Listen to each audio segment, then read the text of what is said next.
Señoras, señores, organizado por el Instituto de Estudios Judiciales, junto a la Asociación de Magistrados y Funcionarios del Departamento Judicial de La Plata, damos comienzo al primer encuentro del seminario sobre actualización en Derecho de Familia. Les damos la bienvenida a todos ustedes y también a los asistentes de los departamentos judiciales que participarán de la actividad a través del sistema de videoconferencias y le agradecemos a todos su presencia. La actividad es coordinada por la abogada Cecilia López y se completará con los encuentros de los días 14, 23 y 30 de marzo. En la presente jornada será disertante la doctora Aida Kemmelmayer de Carducci, quien desarrollará el tema presentaciones compensatorias en los matrimonios y las uniones convivenciales, aplicación del Código Civil y Comercial y el derecho comparado. Para dar comienzo, a continuación, brindará un saludo de bienvenida la señora vicepresidenta de la Suprema Corte de Justicia, doctora Hilda Kogan. Buenas tardes a todos. Muchas gracias por acompañarnos en la tarea constante que tenemos desde el Instituto de Estudios Judiciales de la Suprema Corte para poder estar cada vez en mejores condiciones de cumplir con nuestras tareas, que es la de impartir justicia. Mi agradecimiento es para ustedes todos por estar presentes y sobre todo mi agradecimiento va para la doctora Aida, que siempre que la convocamos está dispuesta a venir para estar con nosotros y colaborar con nosotros, y como ella ya sabe, cada vez que convocamos, porque viene ella, pasa esto, así que les pido paciencia, pero el escuchar a Aida en persona tiene sus costos, que es quizás estar un poco apretados. Muchísimas gracias también a la Asociación de Magistrados de La Plata, en la persona acá del doctor Violini, que siempre colabora con nosotros para todo este tipo de tareas. Espero que este sea el comienzo de un año muy fructífero desde el Instituto para la formación y desde el trabajo de cada uno de nosotros para poder estar cada vez un poco mejor a la altura de las circunstancias de lo que los habitantes de nuestra querida provincia nos requieren. Muchas gracias por estar con nosotros.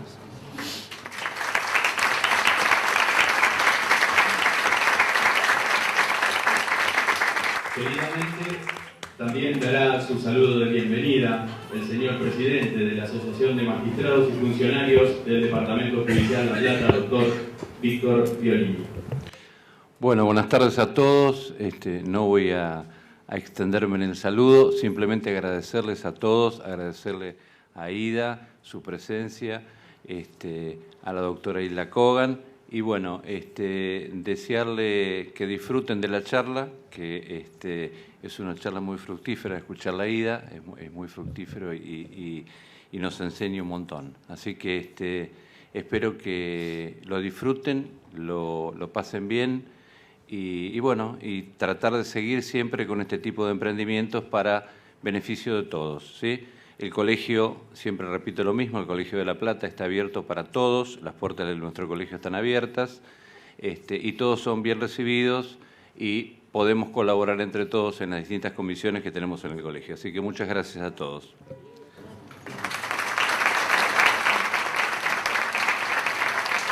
Muy bien. Ahora sí, haciéndoles antes la salvedad de que el producto de este encuentro también lo van a ver reflejado en el apartado del Instituto de Estudios Judiciales, dentro de la página de la Suprema Corte de Justicia. Ahora sí, entonces, quedamos en compañía de la doctora Kemmelmayer.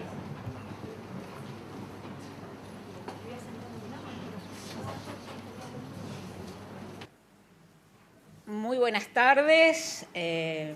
Me siento muy contenta de estar nuevamente aquí en La Plata con todos ustedes, con los amigos de la Suprema Corte de esta provincia, Hilda, que siempre tan activa, está desde el comienzo tratando de que entendamos todos el nuevo Código Civil y Comercial, De modo que muchas gracias por comenzar el año de esta manera, ¿no es cierto?, en la que todos parece que tienen tanto interés y tantas ganas de seguir estudiando y de seguir comprendiendo este nuevo régimen que nosotros tenemos y que, como siempre hemos dicho, tanto ha recogido de la jurisprudencia de todo el país. El tema del que vamos a hablar hoy es un tema que incorporó, ¿sí?, el Código Civil y Comercial, porque no lo teníamos antes, que es este de las compensaciones económicas, pero que también ha sido denominado de otras maneras. Ustedes pueden tenerlo, si miran en los libros, en los comentarios, pueden ver estas otras expresiones. Ninguna coincide con la presentación que se hizo, pero no importa, no se preocupe, porque en una de esas hasta esa aparece en algún momento, así que no se preocupe. Bueno, los nombres, como les digo, son muy variados: prestaciones compensatorias, pensiones compensatorias o por desequilibrio, compensaciones económicas, prestaciones postdivorcio. Cada una de esas expresiones tiene algún inconveniente, pero no vamos a hacer, como decía Sócrates, cuestión de nombres, sino que lo que nos va a interesar es de qué estamos hablando, ¿no? Ponernos de acuerdo en de qué es lo que vamos a hablar hoy. Bueno, quizás la primera pregunta que tendríamos que hacernos es si tienen o no base constitucional estas prestaciones compensatorias de las que vamos a hablar enseguida. Si forma parte de esto que llamamos el derecho privado constitucionalizado.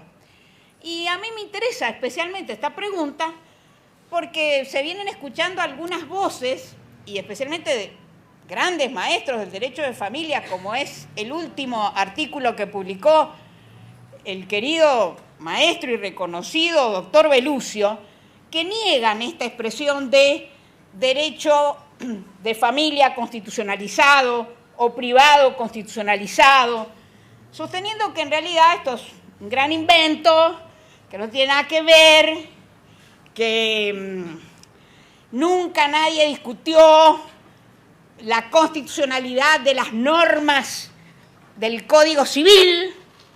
Bueno, no sé, empecemos por un régimen inconstitucional sobre el matrimonio como nació nuestro Código Civil, con un matrimonio, único matrimonio religioso, que vulneraba el artículo 20 de la Constitución Nacional. Sigamos con una sentencia Sellán que declaró inconstitucional, después de casi 100 años de vigencia, un régimen que no nos permitía el divorcio vincular. Entonces, en fin, creo que nuestra historia de inconstitucionalidades, y especialmente en el derecho de familia, es tan rica que no vale la pena que todos ustedes estén parados para que yo justifique esta primera pregunta sobre si tienen o no base constitucional el tema. Entonces, ¿por qué hago esta pregunta, si tienen o no base constitucional? Porque al principio una autora sostuvo que quizás podía tener base constitucional en el artículo 14 bis de la Constitución, cuando después de aquella gran reforma que incorporó un poco los derechos sociales en nuestra Constitución, 57, dijo la protección integral de la familia, ¿no es cierto? Incorporó la protección integral de la familia, la defensa del bien de familia, la compensación económica familiar y el acceso a una vivienda digna. Todos los que hacen derecho laboral saben que esta expresión se conectó siempre al derecho laboral y al derecho a la seguridad social, y así hemos entendido esto de las compensaciones económicas familiares. O sea, el artículo en realidad estaba pensado para la protección de los derechos de la seguridad social, que no es esto con lo que tiene que ver nuestro tema. Aunque ahora en España parece que empieza a tener algo que ver, porque hay una famosa pensión de viudedad que tienen los españoles y que uno de los requisitos es no haber recibido estas prestaciones compensatorias. O sea, parece que siempre en la evolución y el desarrollo de las figuras todo tiene que ver con todo, digámoslo así. Pero la verdad es que este artículo en realidad no es el que le da base a lo que vamos a hablar nosotros. Pero sí tenemos que decir que tenemos otras bases constitucionales, porque en el derecho de familia se han incorporado principios constitucionales, y esos principios constitucionales, esta trilogía, digamos, el de la autonomía, pero por un lado, autonomía, libertades, posibilidades de desarrollo mío, pero eso va de la mano con la solidaridad. Y, a su vez, todo eso se vincula a otro principio constitucional, que es el de la igualdad real de oportunidades. Y dentro de estos trialismos, digamos, es como en el trialismo filosófico, ¿sí? Que tengo por un lado normas, por el otro lado tengo valores, por el otro lado tengo conductas, pero no son compartimentos estancos y separados, sino que esos tres se van interrelacionando unos con otros, ¿sí? Para yo entender el trialismo que tanto utilizamos los jueces en nuestras sentencias, tengo esta norma, tengo esta conducta, tengo estos valores. ¿Cómo se entiende ese trialismo? Ese trialismo lo entendemos si no los tenemos separados, si tratamos de equilibrarlos los tres. Lo mismo pasa con este trialismo. Tenemos que irlo equilibrando. Por un lado tenemos este principio de la autonomía. ¿Autonomía para qué en este caso? Para concretar un proyecto de vida que cada uno tiene. Y ahora lo tengo en el matrimonio o en las uniones convivenciales. Por otro lado, si tengo vida familiar, también tengo este otro valor constitucional, que es el de la solidaridad, que hoy llamamos responsabilidad. Y por el otro lado, la posibilidad de tener igualdad real de oportunidades entre los cónyuges y los convivientes. Entonces, todo lo que voy a ir diciendo hoy, lo tenemos que ir pensando a la luz de estos tres principios que sí, efectivamente, tienen base constitucional. Yo les dije al comienzo que esto nosotros no lo teníamos antes, que es una figura que hemos incorporado. El derecho comparado es muy rico y obviamente el derecho comparado nos va a servir para entender la figura. Pero desde ya adelantamos que cada país ha regulado esta figura a su manera. Y el nuestro no es copia de ninguno de los países, acá yo les he colocado, ¿no es cierto?, en Europa, Francia, Dinamarca, España, Alemania, en América Latina, El Salvador, Chile, etcétera, etcétera. Nosotros hemos seguido algo de los españoles, bastante de los españoles. Por lo tanto, la jurisprudencia del Tribunal Supremo de España, claro que nos va a servir. Y vamos a poder abrir la página web y vamos a encontrar jurisprudencia del tribunal. Pero no es igual. Además, tenemos una regulación más acotada que la que tienen los españoles. No todo es igual que en España. Nos sirve, pero no todo es igual. Ya van a ver ustedes que yo voy a citar mucha jurisprudencia española, que es la que nos va a servir también para entender los textos, pero no todo es igual. Un ejemplo. Los españoles han resuelto expresamente qué es lo que pasa cuando se muere, sea el deudor, sea el acreedor de las prestaciones compensatorias. Nosotros, calladitos la boca sobre este punto. Entonces, ¿se aplica o no se aplica lo que dicen los españoles? Y bueno, vamos a ver cómo se acomodan a estos tres principios que nos van a ir sirviendo para esa interpretación. Entonces, nos sirve el derecho comparado, pero sabiendo que no está copiado ningún texto del derecho comparado. Se ha tomado la experiencia. Otra noción que también tenemos que aclarar es que en el derecho comparado es raro el texto que ha permanecido sin tocar. Siempre le han ido haciendo modificaciones. ¿Eso qué significa? Que es una figura nueva y que también necesita ser adaptada a las realidades.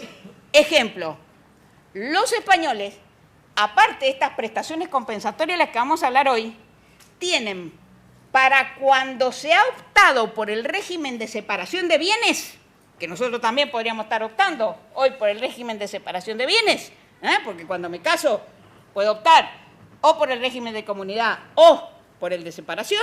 Si no dije nada, me fui al de comunidad, pero si dije, puedo estar en el de separación. ellos, si opto por el régimen de separación, tienen unas compensaciones, aparte de estas de las que voy a hablar. Tienen una compensación si no trabajé y si me quedé solo en la casa. Esa nosotros no la tenemos. Ahora, ¿por qué no la tenemos? ¿Es que nosotros no sabíamos que en España era así? Sí, lo que sí sabíamos eran los líos que tienen los españoles con esta paralela a esta que vamos a hablar. Y todo lo que discuten. Entonces nosotros dijimos, bueno, mirá, che, no discutamos, nosotros no traigamos esa discusión acá, no se pone. Muy bien. Pero como les digo, hoy, por ejemplo en España, se dice, eso estaba bien allá en los años 80, cuando la situación de la mujer en España era de tal manera. Hoy dicen, no tendríamos que tenerlo en el régimen de la separación, ¿sí? O sea, siempre no es una figura, desde el vamos les digo, no es una figura que haya sido incorporada en el código y que todos estén contentos y que nada haya tenido que modificarse. O ha sido la jurisprudencia, o ha sido el propio legislador el que pone mano y modifica. Así que tampoco hay que enojarse si un buen día un legislador decide hacer una propuesta para cambiar algo del artículo. ¿Por qué vamos a enojarnos? Si ya lo hace mejor que lo que está, bienvenido sea. Por el momento lo que hay que hacer es que la jurisprudencia se vaya formando y vaya entendiendo esta figura. Muy bien. Entonces, cada país tiene los suyos, no hay uniformidad de requisitos, se discute la naturaleza jurídica, se acomoda a la idiosincrasia de cada país, hay reformas al poco tiempo, etc. En el derecho español tenemos esta otra figura, para que nadie se olvide, mi querida Mariel encontró a esa mujer que anda haciendo todo en la casa y que no puede trabajar en otro lado. Como les dije, se incorporó en el año 1981, hoy los autores distinguen, pero hay una cosa que es muy importante aquí, que esta figura no exige un desequilibrio económico, que sí exige, lo vamos a ver, la figura que nosotros sí tenemos. Y la propia doctrina le fue también incorporando otros requisitos que no tenía la norma. Miren cómo dice el 1438, eso que tienen los españoles y que nosotros no tenemos. Ojo, solo para el régimen de separación de bienes. Dice, el trabajo para la casa será computado como contribución a las cargas. Eso nosotros sí que lo tenemos. Nuestro código también en materia de alimentos dice que el trabajo para la casa será computado como contribución a las cargas. Por lo tanto, cuando fijo los alimentos para los hijos, claro que tengo una norma que le dice ahora a la norma lo que antes le decían los jueces. Ojo, ojo, que el trabajo de la casa tiene un valor económico. Por lo tanto, cuando yo estoy diciendo, usted padre tiene que pagar pasando tanto y usted madre tanto, porque los dos contribuyen a la alimentación de los hijos, tenga en cuenta que esta mujer que se queda en la casa cuidando, eso tiene un valor económico. Y eso lo cuento cuando fijo los alimentos. Hasta ahí termina la norma nuestra. El trabajo por la casa será computado como contribución a las cargas. Y esto es para cualquier régimen de bienes en la Argentina, de separación, de comunidad. Pero los españoles para el régimen de separación le agregaron y dará derecho a obtener una compensación. Eso es lo que nosotros no tenemos. Pero la doctrina dijo, tendrá derecho a obtener una compensación si fue solo. Si solo se quedó en la casa. Porque si trabajó en otro lado, entonces ya no tiene ese derecho a compensación. ¿De dónde salió eso? De la jurisprudencia. Porque en el texto no estaba. Pero entonces después cuando llegó al Supremo este asunto, ya vamos a ver, ¿no es cierto? Algunos dijeron, bueno, pero depende, ¿qué es solo o no solo? Si solo, porque estaba solo en la casa, pero ¿y si también contribuía a la empresa del marido? ¿Era lo mismo que trabajara medio tiempo en otro lado que trabajar? Entonces no, vamos a distinguir, se lo vamos a dar si trabajaba en otro lado, pero si trabajaba en la empresa del marido, una serie de inconvenientes como son los que les estoy indicando. Yo todo esto se los dejo. Este power queda acá, ¿sí? Entonces, como no lo podemos ir desarrollando todo, porque en 2 horas que tenemos no vamos a poder desarrollar todo, pero toda esta jurisprudencia, ustedes después la consultan y la tienen acá en el power. Muy bien, ¿sí? Entonces, Fíjense, sí se excluye si trabajo en la empresa familiar. Y ahí, si recibía remuneraciones, la mujer y trabajaba en la empresa familiar, entonces no va esta indemnización. Muy bien. Entonces, olvidémonos los españoles, por favor, no nos compliquemos la vida. Veamos qué es lo que tenemos nosotros. ¿Sí? Muy bien.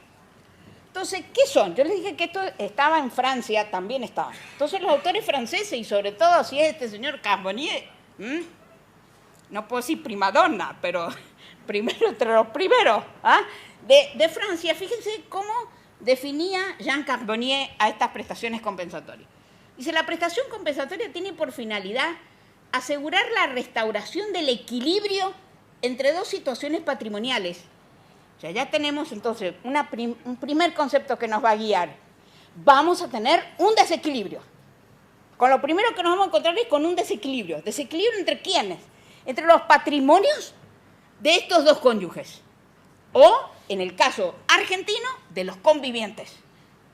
Que en cambio, los franceses no lo tienen para los convivientes. Nosotros sí lo tenemos. Entonces, pero, digamos, una palabrita clave, la primera que tenemos que encontrar, es esta, el desequilibrio. El desequilibrio.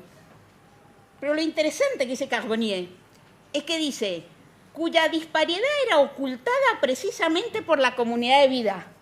O sea, mientras estábamos juntos, no se veía eso. ¿Cuándo nos dimos cuenta de ese desequilibrio? Cuando terminó esa comunidad de vida. Cuando nos hemos divorciado, nosotros en la Argentina, o cuando ha cesado una unión convivencial. Mientras vivíamos juntos, bueno, sí, alguno de ustedes podría criticar a este matrimonio y decir, mira, está cómo se viste y el marido anda hecho un desastre. Podríamos haber criticado, pero eso era una chismografía. Nosotros veíamos este matrimonio que ambos andaban fenómeno mientras estaban. Ahora, resulta que se divorciaron. Ahí es donde se hizo patente ese desequilibrio. Esto es lo interesante de esta definición de Carbonnier. Cuando dice que ese equilibrio, ese desequilibrio, estaba ocultado por la comunidad.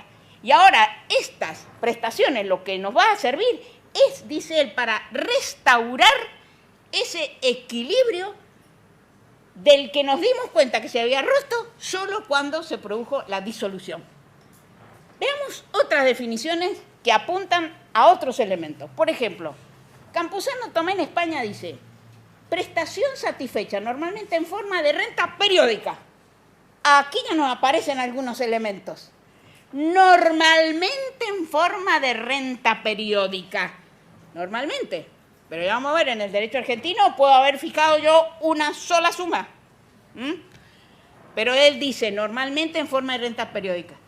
Que la ley atribuye al margen de toda culpabilidad. Esto es lo importante en esta definición. Al margen de toda culpabilidad. No me interesa quién es el culpable y quién es el inocente. Encuentro el desequilibrio. Esta que se quedaba en la casa.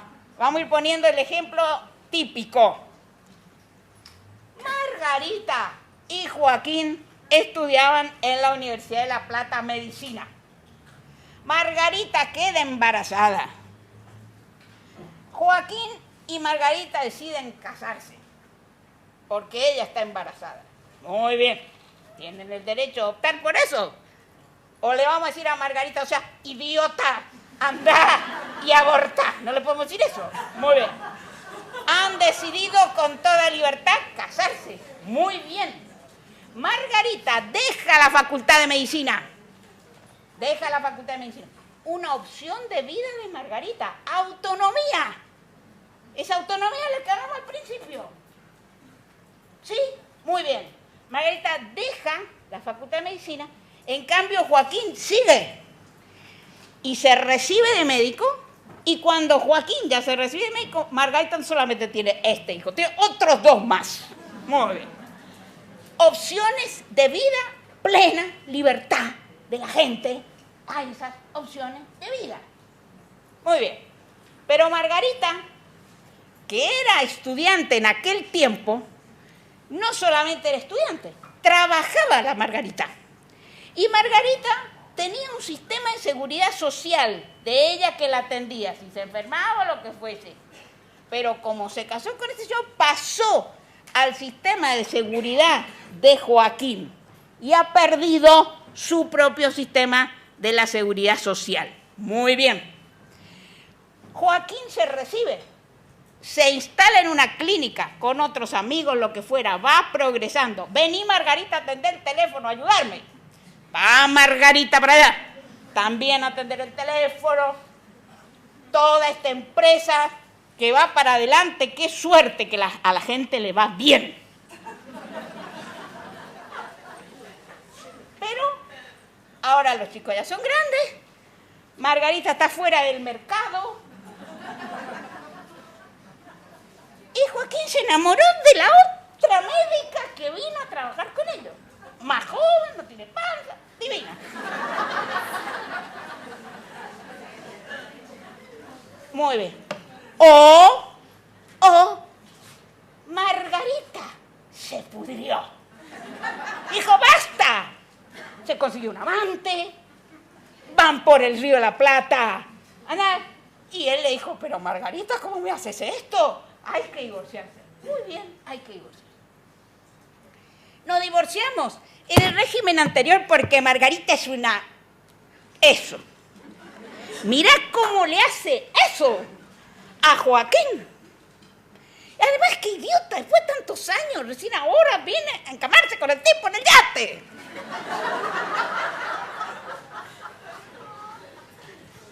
Pero Margarita se da cuenta que ella sí, en el régimen anterior, era culpable de ese divorcio. Claro que sí. Pero Margarita ha perdido muchas cosas en su vida por su libre opción. Estamos de acuerdo. Son opciones de vida. Pero Margarita, cuando se casaron, tenía, como dijimos, como mínimo ese sistema de la seguridad social.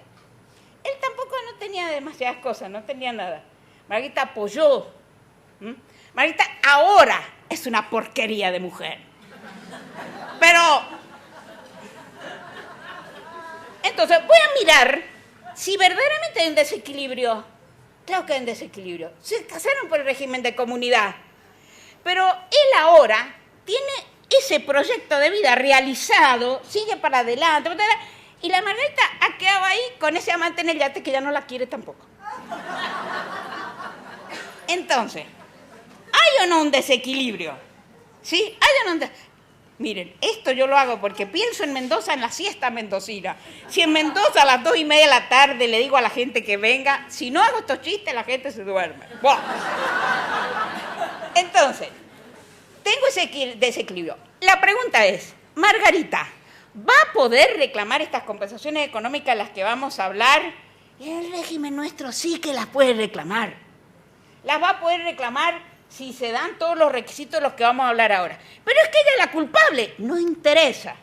No interesa. Yo tenía una discípula mía que cuando vio esta norma me dice, por fin, Aida, las mujeres vamos a tener un derecho aunque seamos culpables. ¿Ah? Y es así, porque la culpabilidad no tiene nada que ver, no tiene nada que ver con esto, no tiene nada que ver con esto. Vamos a ver los requisitos. Dentro de esos requisitos no está ser culpable o inocente. Eso no tiene nada que ver, ¿sí? Eso es lo primero que vemos de esta definición, al margen de toda culpabilidad.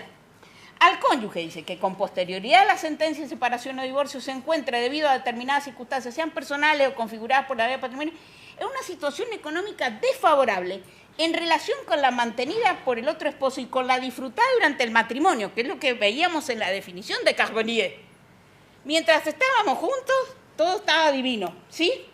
Dirigida fundamentalmente a restablecer el equilibrio entre las condiciones materiales de los esposos, roto la cesación de la vida conyugal, nosotros vamos a decir de la vida conyugal o convivencial.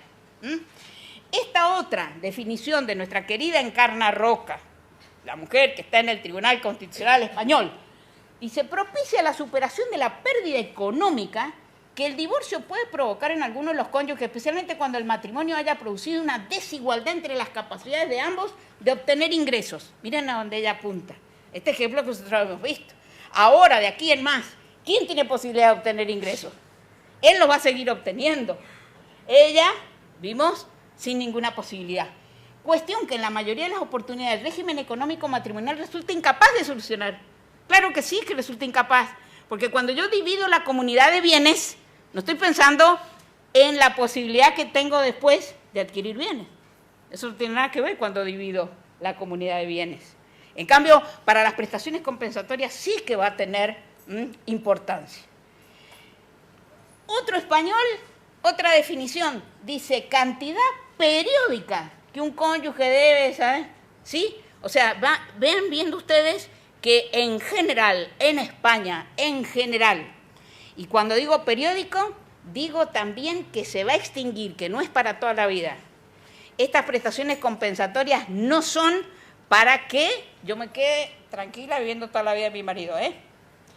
El otro día en los diarios salió un título muy gracioso, no sé si lo vieron, cuando dice: un juez manda a la mujer a trabajar.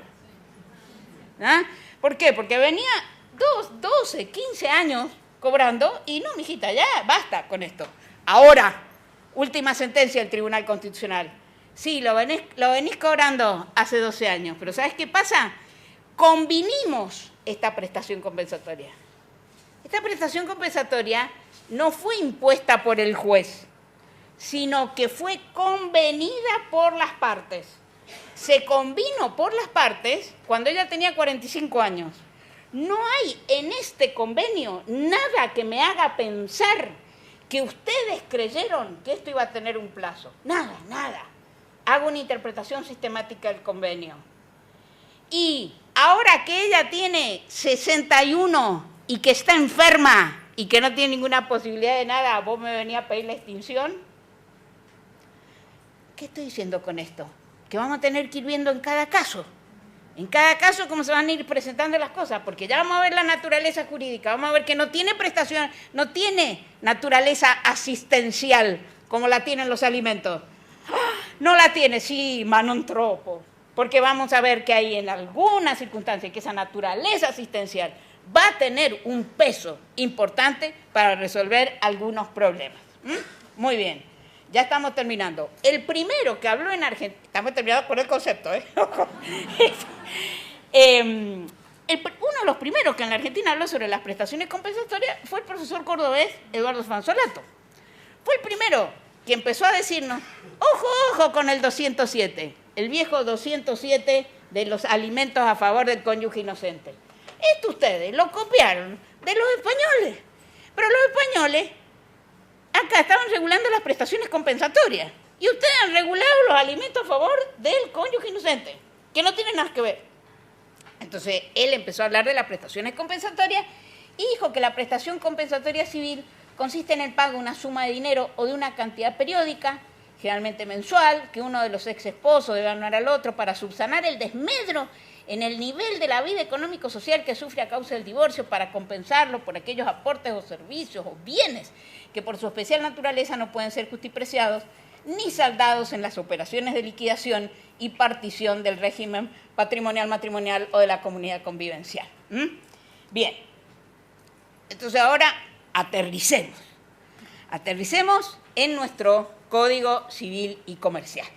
Bien, nosotros estas figuras, ya algo les adelanté, primera diferencia con el derecho español, las tenemos también para las uniones convivenciales. Y cuando digo español, digo el del Código Civil Español, porque hay muchos códigos de las comunidades autónomas de España, que ustedes saben, cada comunidad se va dictando su código de familia, donde sí existen también para las uniones convivenciales, pero no en el Código Civil de toda España. Muy bien, nosotros tenemos para el matrimonio, en estas dos normas, para la unión convivencial y también para la nulidad matrimonial. O sea, tres figuras que tenemos separadas. ¿Qué fundamentos? ¿Por qué vamos a dar estas prestaciones compensatorias? Cuando se elevó el anteproyecto, en los fundamentos se hablaron de estos principios constitucionales de los que hablé al principio. Se habló de la solidaridad familiar, que el matrimonio no sea causa, fuente de enriquecimiento o empobrecimiento económico de un cónyuge, y aquí ya nos vamos acercando a figuras conocidas. Enriquecimiento sin causa. Un enriquecido de acá, un empobrecido de allá, este patrimonio que se empobrece a costa de este otro que se enriquece, Y entonces ahí aparece la doctrina. Pero acá hay una causa en la que eso se produzca. No es sin causa, como en el enriquecimiento sin causa. Acá hay una causa. ¿Cuál es la causa? La voluntad. La voluntad de esta gente que se decidió por este proyecto de vida. O sea, no es sin causa. Hay una causa. Tomé esta decisión para mi vida.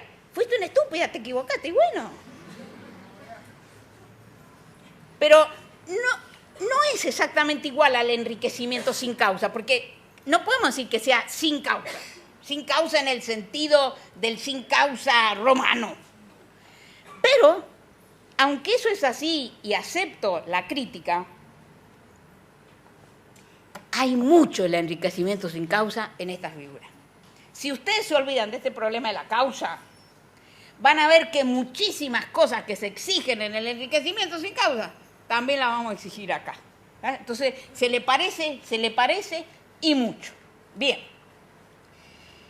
Otros también se sostiene como fundamento, lo que ya adelantamos al comienzo, garantizar la igualdad real, porque la pobre Margarita era muy igual con Joaquín para decidir. Riámonos, por favor, ayer fue el Día Internacional de la Mujer. ¿Tan igual era Margarita a Joaquín para decidir este tema? Signo de interrogación. Entonces, igualdad real. Para algunos, esta figura tiene una perspectiva de género muy marcada, porque normalmente el acreedor de esta prestación, y ya estoy diciendo que esto es una obligación, y le vamos a aplicar las normas en general, las normas de las obligaciones, donde tengo un deudor y un acreedor. Entonces, para muchos, esto tiene una gran perspectiva de género porque normalmente el acreedor va a ser la mujer, va a ser Margarita, pero no siempre es Margarita. No siempre es Margarita. Y hoy, en el que afortunadamente se viene entendiendo, como decíamos hoy en un precioso almuerzo que me ofreció la gente que me ha invitado, se ha entendido muy bien esto de la distribución de los roles. Y hay en muchas familias donde los roles están muy bien distribuidos. Y familias en las que, así como antes era el hombre el que salía al mercado, hoy, no digo todas, pero hay también familias donde las mujeres no solamente salen al mercado, sino que en épocas de crisis económicas aparecen hasta mejor posicionadas que los hombres. O porque tuvieron mayor voluntad, que ante la crisis del 2002 se pusieron a hacer mermelada o lo que fuese. Pero es así. Entonces, tiene una perspectiva de género todavía. Pero no es un tema que solo favorezca a las mujeres. Lo fundamental es el desequilibrio. Obviamente, cuando un juez tiene visión de género, lo que hace es analizar la situación de esa mujer en ese contexto. ¿Dónde vivía la Margarita? ¿De dónde viene? ¿Era una familia acomodada, ayudada por todo? ¿O era esta pobre Margarita que hizo un esfuerzo terrible, que salió de la villa y que se fue a la universidad y que de repente se quedó embarazada? Entonces, un juez con visión de género tiene que mirar también estas cosas para ver si la igualdad era real o no era real. Muy bien. Por eso, siempre a favor de la mujer, no siempre a favor de la mujer. Por supuesto que hay que buscarlos con lupa los casos. Ya aseguro. En la mayoría de los supuestos, la mayoría de la jurisprudencia son siempre a favor de la mujer. Pero sí que hay. Hay un caso muy extraño, que yo ahí le he puesto el caso español del carnicero Luis Carlos. ¿Por qué le puse el carnicero Luis Carlos? Bueno, porque esto es un caso de una familia que se divorcia y finalmente se condena a la mujer a pagarle una prestación compensatoria por un tiempo determinado al marido de 600 euros durante 8 años y 9 meses. Pero la verdad que el caso es muy extraño por los fundamentos que da la sentencia. ¿Por qué se condena a esta compensación a favor del carnicero? Porque dice, Luis Carlos percibe como carnicero, no debe haber sido una gran carnicería, por supuesto, 893 euros mensuales. En cambio, doña Salomé tiene un sueldo de 7.653 euros mensuales netos. Hasta ahí no me serviría de nada, porque yo no puedo dar una prestación compensatoria solamente porque uno cobra más que el otro. Ese argumento ahí no va. Pero ¿qué es lo que pasaba acá? Este matrimonio tenía un préstamo hipotecario sobre la vivienda. La vivienda se le atribuyó a la madre. ¿Por qué? Porque tenía, igual que acá, muchas veces, ¿no es cierto?, la madre tiene el cuidado del hijo, ¿quién se queda en la casa? Entonces la que se había quedado en la casa, esa casa que estaba hipotecada, era la señora Salomé. Pero ¿qué pasó? Esa cuota que tienen que pagar son 1.047 euros por mes. Vayan pensando en lo que ganaba el pobre carnicero. ¿Ah? Y tienen que pagar esta cuota de la hipoteca de la casa. El padre también tenía que pagar 100 pesos por alimentos del hijo. Dice, en suma, dice el tribunal, le quedan 270 euros para sufragar todos sus gastos. El carnicero no puede con 270 euros. Por lo tanto, dice, la mujer le va a estar pasando. Para mí, está mal fundada esta sentencia. Estos no son prestaciones compensatorias. Lo he discutido con Encarna Roca, que no firma esta sentencia. Que ella no la firma. De hecho, acá lo que tendrían que haber dicho es que no tiene que pasarle alimento al hijo. O hacerle cargar las cuotas hipotecarias más al marido. Pero estos no son prestaciones compensatorias. Así que el caso que encontramos del hombre favorecido no es de prestaciones compensatorias. Es otra cosa. ¿Sí? Muy bien. Estamos en los fundamentos. Otros dicen, no, mire, esto se funda en la solidaridad familiar, pero no es la solidaridad postdivorcial, que ya no existe, sino la solidaridad que mostramos durante la vida matrimonial, porque Margarita fue muy solidaria. Margarita dejó la facultad, Margarita fue muy solidaria con este hombre para que Joaquín pudiese recibirse médico, hoy tiene su clínica, etcétera, etcétera. Muy bien. Entonces, ¿con qué me encuentro yo aquí? Yo aquí me encuentro con una verdadera tensión. ¿Tensión entre qué? Entre esa autonomía de la que estábamos hablando. Tuvimos un proyecto de vida en común. Y Margarita la voluntad de Margarita no está viciada por los vicios tradicionales del error, el dolo, la violencia. No, a lo mejor Margarita, muy convencida, como muy convencido, yo diría, no quiero hacer cálculos, los hacen ustedes, los porcentajes los ponen ustedes, pero una gran mayoría de las jóvenes argentinas que se quedan embarazadas mientras son estudiantes y se casan. Y se quedan en la casa después. Mal bien, ¿quién sos va a criticar? Ella tomó esa opción de vida. Vos no sos quién para criticarla a Margarita. Margarita sabe lo que hace. Entonces, la autonomía de Margarita se la vamos a respetar. Ahora, hay una tensión en esa autonomía, pero a su vez en este otro valor constitucional que habíamos fijado, que es el de la solidaridad de quien dedicó su vida a este proyecto familiar, mientras el otro iba distribuyendo. Tenía un proyecto familiar, pero también tenía un proyecto profesional, y fue llevando a cabo los dos proyectos. Esta se quedó con uno solo. Entonces, frente a eso, ¿qué es lo que dice nuestro código? Artículo 441. Vamos a tener que explicar ahora poco, espero, con lo que vine diciendo antes. Dice, el cónyuge aquí en el divorcio produce un desequilibrio manifiesto. Primera palabrita que antes no hablamos. Manifiesto. Manifiesto.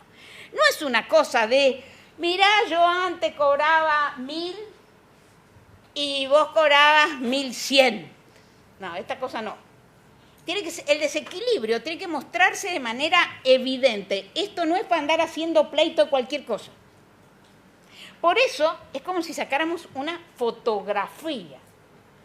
¿Cómo era la situación al momento del matrimonio y cómo es la situación al momento del divorcio o de la separación de la unión convivencial? Y ese desequilibrio del que veníamos hablando antes se nos tiene que mostrar como evidente, como manifiesto. Por eso dice manifiesto.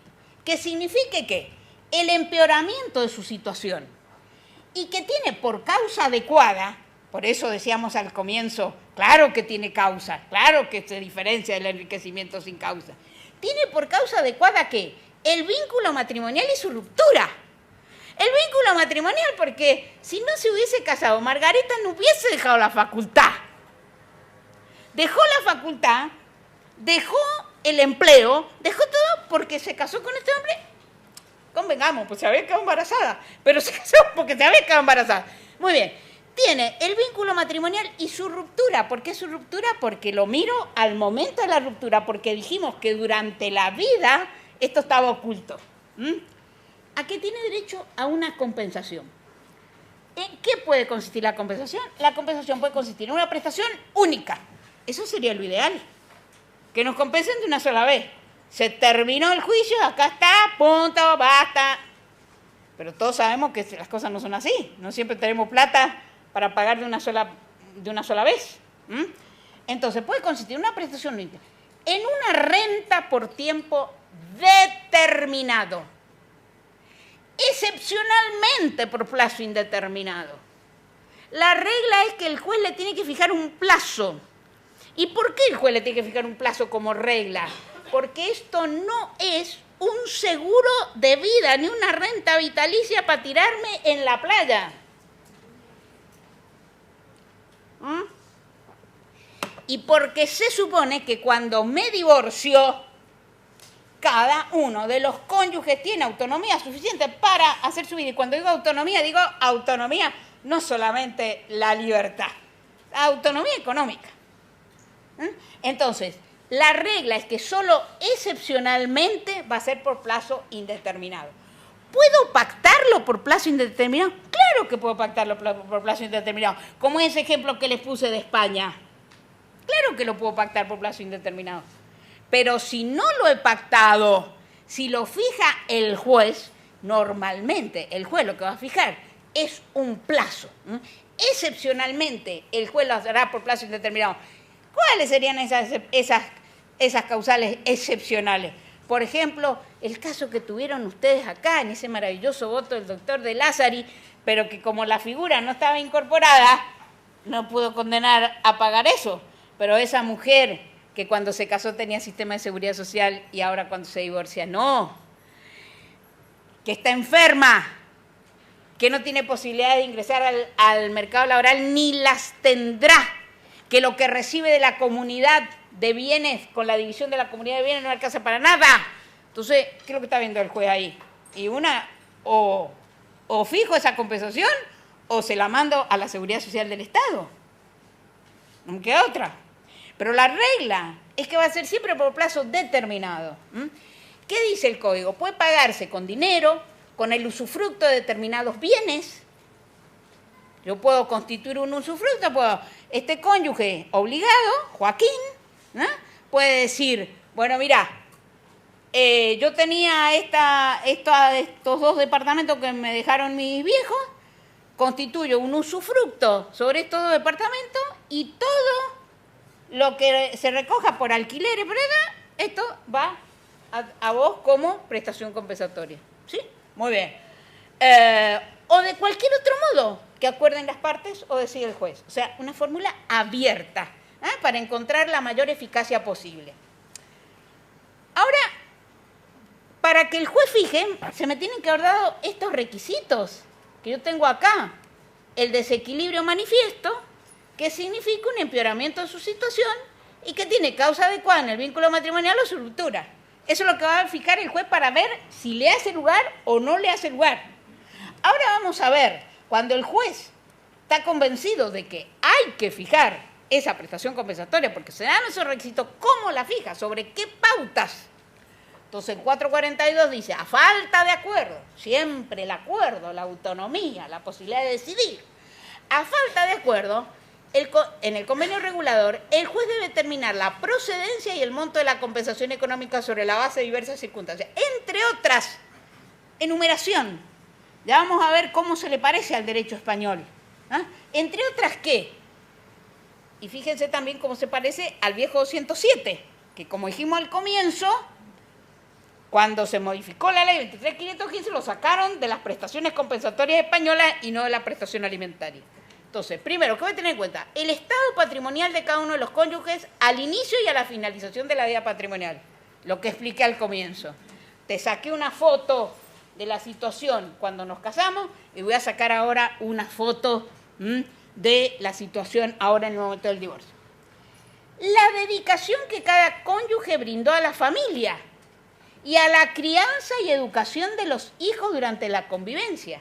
Fíjense que dice a la familia y a la crianza. ¿Cuántas mujeres cuidan por años? Y a veces también los hombres. Por años. El abuelo enfermo, la abuela enferma que se vino a la casa. ¿Qué le pagamos? Normalmente son las mujeres las que hacen ese trabajo. Eso no quiere decir que no haya por ahí algún hombre. Pero normalmente las que cuidan los viejos, y ya vamos llegando para eso, son las mujeres. Hay que llevarse bien con la nuera, con la hija, etc. Son las mujeres las que cuidan a los viejos en la casa. Eso también se cuenta al momento de ver cómo voy a calcular esa prestación compensatoria. Muy bien.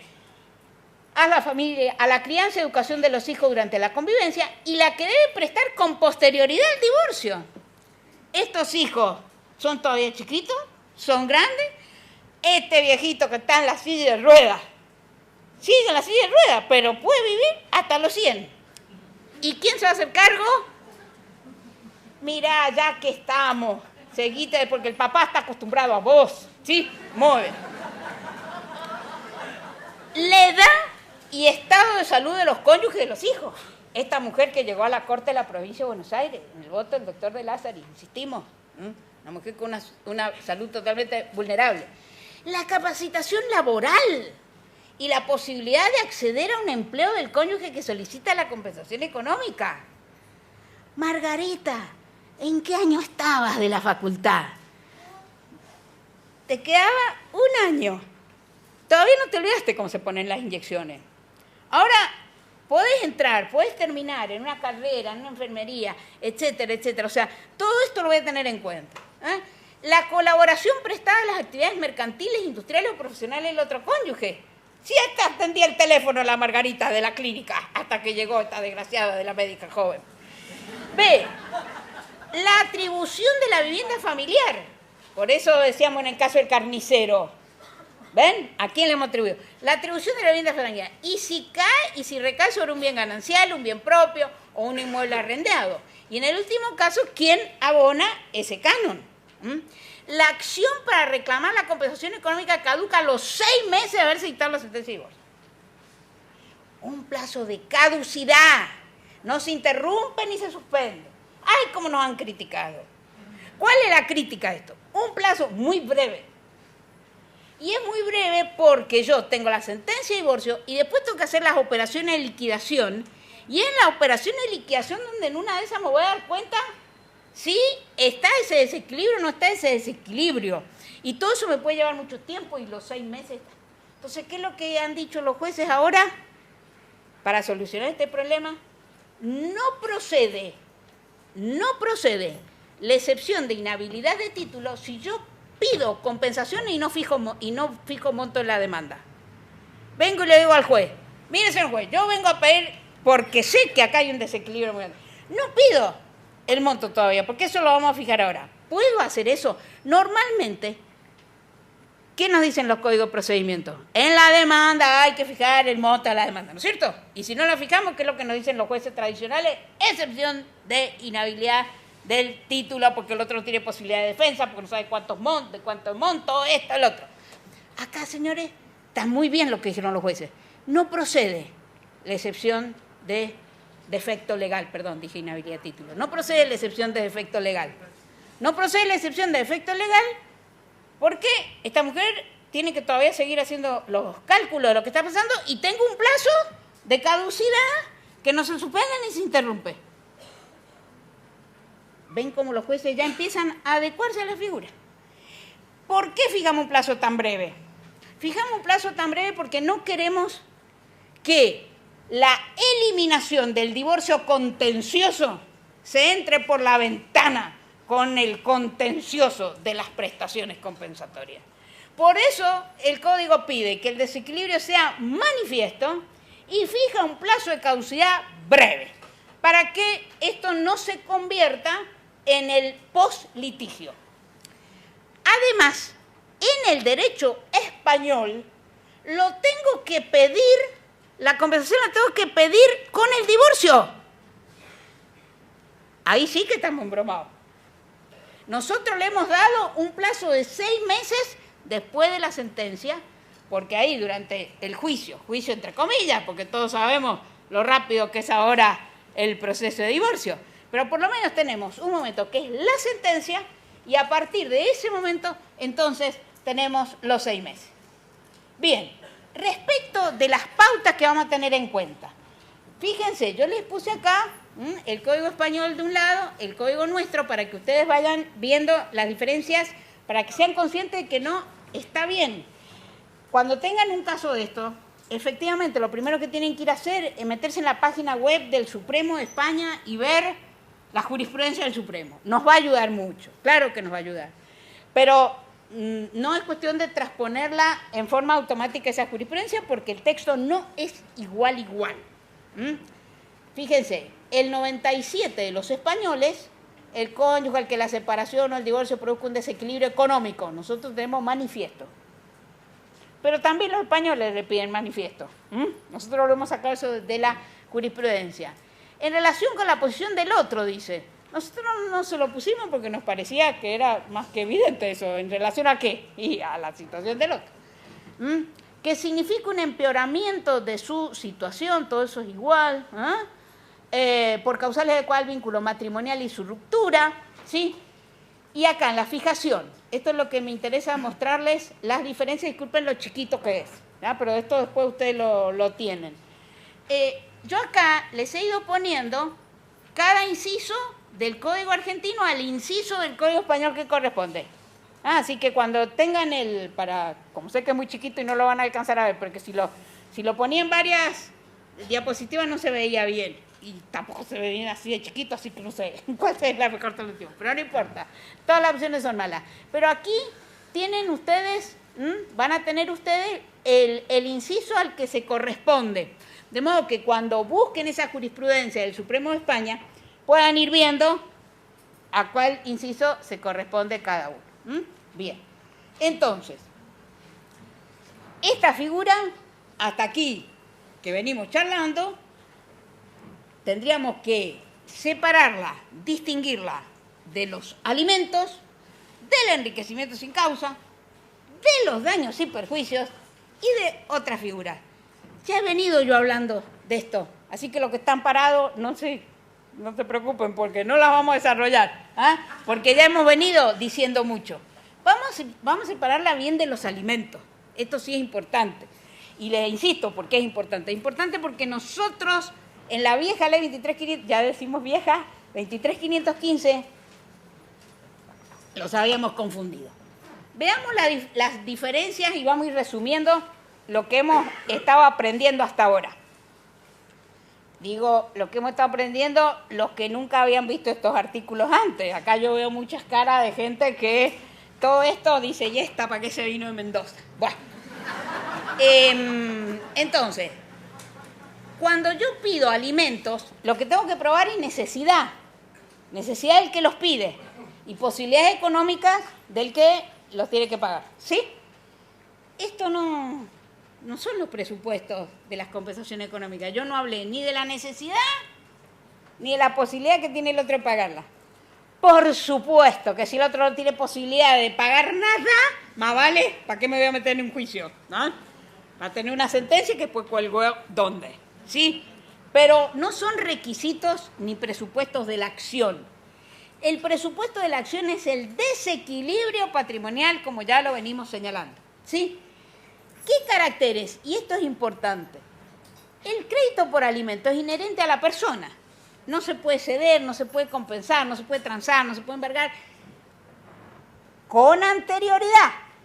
Porque ya vamos a ver que en el Código argentino algunos alimentos, yo le pasé alimento a este, no es cierto que no tengo acción recursoria contra el otro codeudor para que ahora me vaya compensando. Pero la regla es esta. Los alimentos no se pueden ceder, no se pueden compensar, no se pueden transar, no se pueden... Bueno. Y este crédito en el que el juez o el convenio al que llegaron Margarita con Joaquín es que le va a pagar 3 cuotas de 100.000 pesos, Joaquín, a Margarita. Margarita lo puede ceder. Si viene un acreedor de Margarita que se llenó de deudas, puede embargar ese crédito. Y cuando Joaquín le va a pagar a Margarita, se encontró con el embargo. Si esto es un crédito, y yo les dije al principio, ya vamos a ir aplicando lo general de la teoría de las obligaciones. Y la regla que tenemos es que va a ser transferible ese crédito. No es inherente a la persona, como regla. Va a ser embargable, va a ser compensable, porque no tiene naturaleza asistencial. Pero puede ser que el juez, en la sentencia de esas rentas, haya tenido en cuenta todas estas otras características que vimos recién. La salud, el estado de esta persona, y ahí Margarita, cuando le embarguen, va a salir con la sentencia y los fundamentos y le va a decir al juez, mire, señor juez, normalmente esto es embargable, ¿sabe? Pero en este caso, lo que tuvo peso para estas prestaciones compensatorias ha sido la naturaleza asistencial. Y los abogados y los jueces y los que están aquí presentes van a decir, ¿qué inseguridad jurídica, doctora? ¿De qué está hablando usted? Pero, señores, estas son nuevas figuras que tenemos que ir adaptando. Y las prestaciones compensatorias en el Código Civil y Comercial argentino son créditos que tiene un cónyuge, se fundan en el desequilibrio, no tienen naturaleza asistencial, ma non troppo, porque vienen contaminadas también por otros principios. Por eso esto no solamente lo tienen que estudiar los que hacen familia. Esta es una figura que todos los jueces civiles tienen que conocerla, porque si le piden un embargo sobre las prestaciones compensatorias, en principio van a mandar un embargo, pero después el incidente de desembargo, ¿quién lo va a resolver? Bien, la regla. Como regla, vamos a embargar. Como regla, vamos a transferir. Como regla, ¿sí? Bien. Fíjense ustedes que no son alimentos por nada de las cosas que hemos dicho, pero esto también nos distingue de los españoles. Nosotros le pusimos al final un artículo que dice que no proceden estas prestaciones compensatorias, que no proceden los alimentos post-divorcio a favor de quien recibe la compensación económica del artículo 441. Ustedes saben que los alimentos post-divorcio están muy limitados en el régimen argentino. No distinguimos entre culpable e inocente porque no hay, y cualquier cónyuge puede pedirlo. El primer caso, si estaba enfermo, etcétera, el viejo caso del Código Civil. Y el segundo, a favor de quien no tiene recursos propios suficientes ni posibilidad razonable de procurárselo, eran aquellos alimentos de extrema necesidad del culpable en el código anterior. ¿Sí? Y esos, la obligación no puede tener una duración superior al número de años que duró el matrimonio. Y acá se agregó esto que no está en el derecho español. Y no procede a favor de quien recibe la compensación económica. Y la pregunta es, ¿por qué no procede?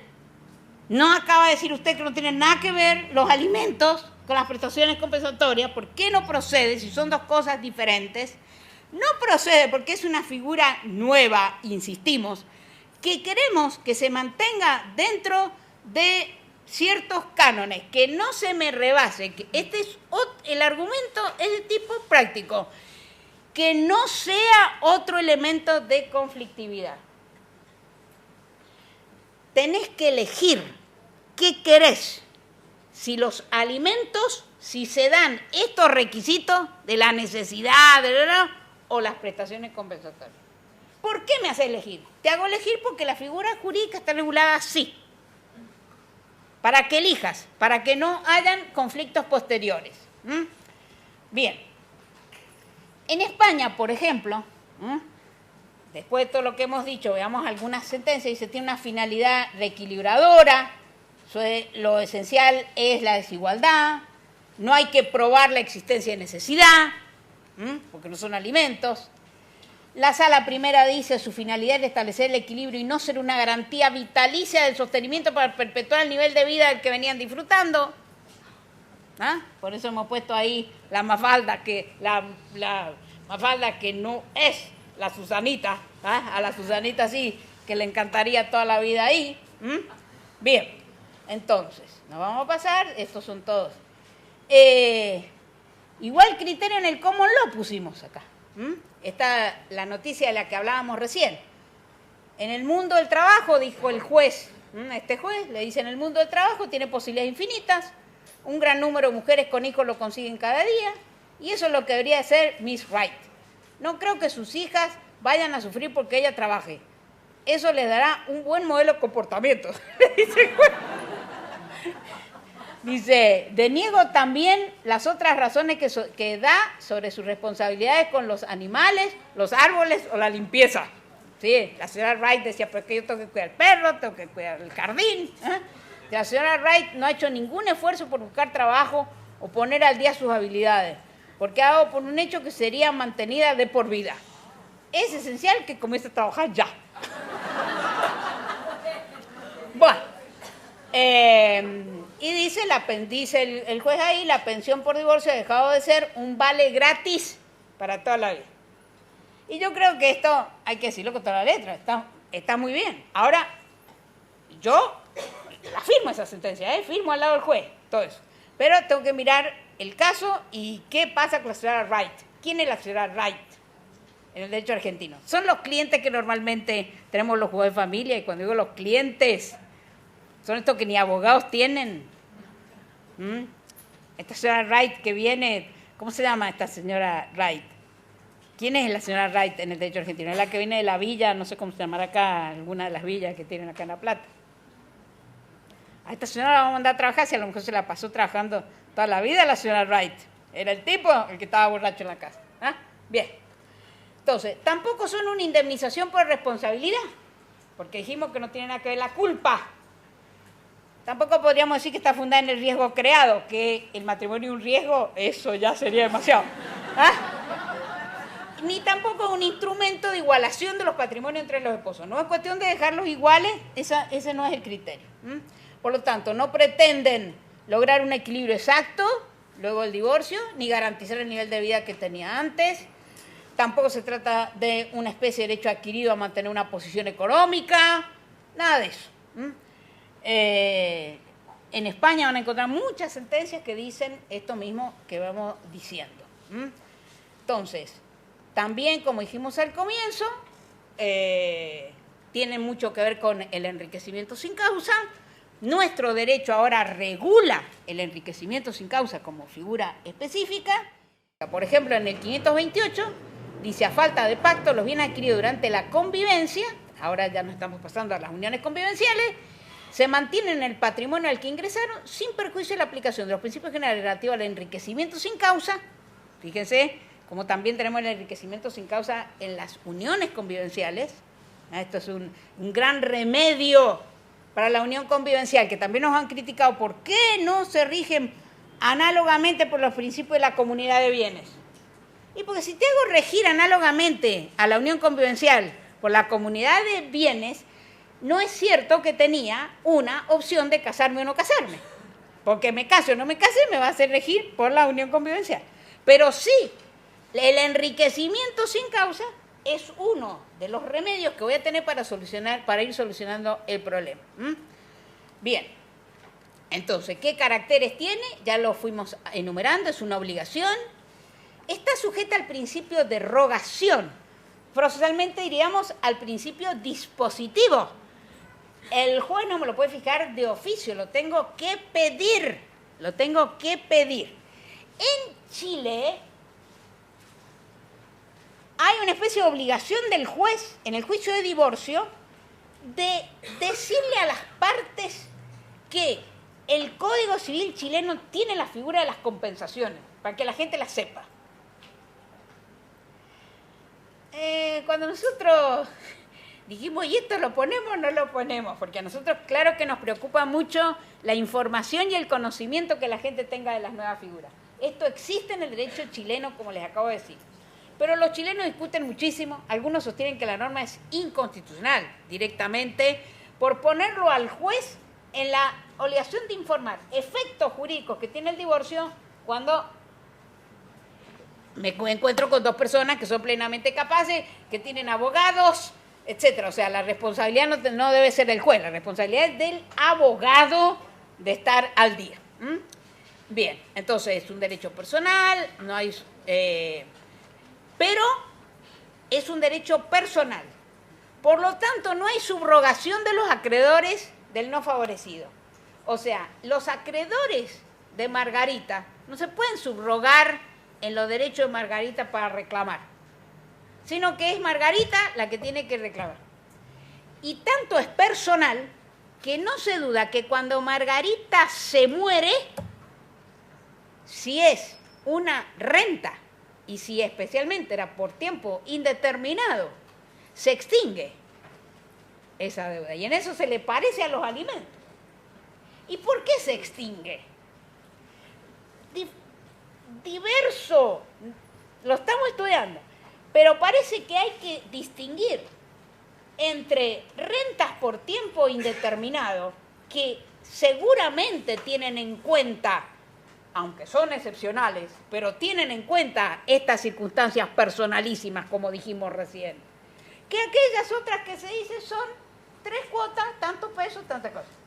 La prestación por tiempo indeterminado es manifiesto, les diría yo, que ha tenido en cuenta las circunstancias personales. Entonces, cuando se muere el acreedor, se extingue la deuda. Bien. El juez debe verificar la existencia de estos 3 elementos cuando las partes no se han puesto de acuerdo. Si las partes se pusieron de acuerdo, si las partes se inventaron prestaciones compensatorias cuando no eran prestaciones compensatorias, dijeron hay desequilibrio y nunca ese desequilibrio existió, allá las partes perfectamente podrían convenir. El juez va a tener que verificar el desequilibrio, fijar después la cuantía y decir si es definitivo o temporal. Entonces, ¿qué requisitos tenemos? Por un lado, lo repetimos hasta el cansancio, un desequilibrio manifiesto que implique un empeoramiento de uno, del que lo está pidiendo, y que tiene por causa el matrimonio y su ruptura. ¿Qué es el desequilibrio manifiesto? Los españoles dicen que es un concepto complejo, porque se mira con relación al otro cónyuge. Nosotros vimos que el artículo nuestro no dice en relación al otro cónyuge, que se lo habíamos sacado porque nos parecía evidente eso. Pero también en relación consigo mismo, o sea, el empeoramiento de su situación anterior al matrimonio. El caso de la provincia de Buenos Aires. Ahora no tengo sistema de la seguridad social. Y ahora me divorcié y el sistema de la seguridad social de mi marido tampoco lo tengo. Tiene que ser manifiesto, como ya dijimos al comienzo, y se produce esta alteración patrimonial negativa de uno de los cónyuges. Acá tenemos también otra sentencia. Sí, por ejemplo, para que ustedes se fijen, esta sentencia que es del 2015, del Tribunal Supremo de España. Dice, la sentencia recurrida, parca de motivación, dice el tribunal, solo tiene en cuenta una causa para negar la pensión, que la recurrente tiene atribuido el uso de la vivienda. O sea, los jueces de grado le dijeron, no, mira, a usted le dieron la vivienda.